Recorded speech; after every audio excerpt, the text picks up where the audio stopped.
સમાચાર રાજકોટથી પ્રાપ્ત થઈ રહ્યા છે। રાજકોટના ટીઆરપી અગ્નિકાંડને લઈ અને અપડેટ્સ પ્રાપ્ત થઈ રહી છે।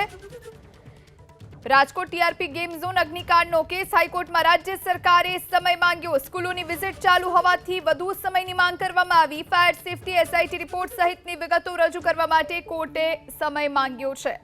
કોર્ટે સમય આપ્યો છે। 2 ઓગસ્ટના રોજ હાઈકોર્ટમાં સુનાવણી હાથ ધરવામાં આવશે। तो राज्य सरकारे हाईकोर्टમાં સમયની માંગ કરી અને કોર્ટે સમય આપ્યો છે। 2 ઓગસ્ટે હવે વધુ સુનાવણી હાથ ધરવામાં આવશે।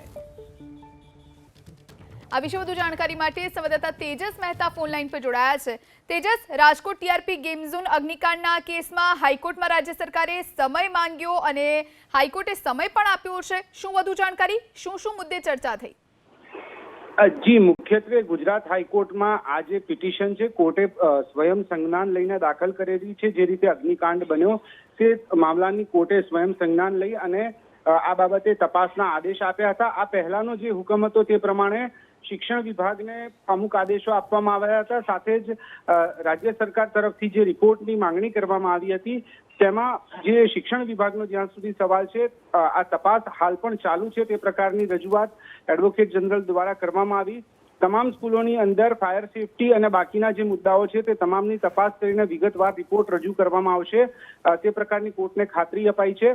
આ સાથે જ એડવોકેટ જનરલે એ પણ નિવેદન કોર્ટમાં કર્યું કે આ જે કોર્ટે જે એસઆઈટીના રિપોર્ટની તે સ્પેશિયલ ઇન્વેસ્ટિગેશન ટીમનો રિપોર્ટ જે આ પહેલા કોર્ટે સ્વીકાર્યો નહોતો, જે તપાસના આદેશ અપાયા હતા તે પ્રમાણેની યોગ્ય તપાસ નહીં થઈ હોવાનું કોર્ટે નોંધ્યું હતું। તે સંજોગોની અંદર વધુ એક વખત કોર્ટે સમય આપ્યો છે અને 2 ઓગસ્ટના રોજ વિસ્તૃત અહેવાલ રજૂ કરવા પણ કોર્ટે આદેશ કર્યો છે। જી, આભાર તેજસ જાણકારી આપવા માટે।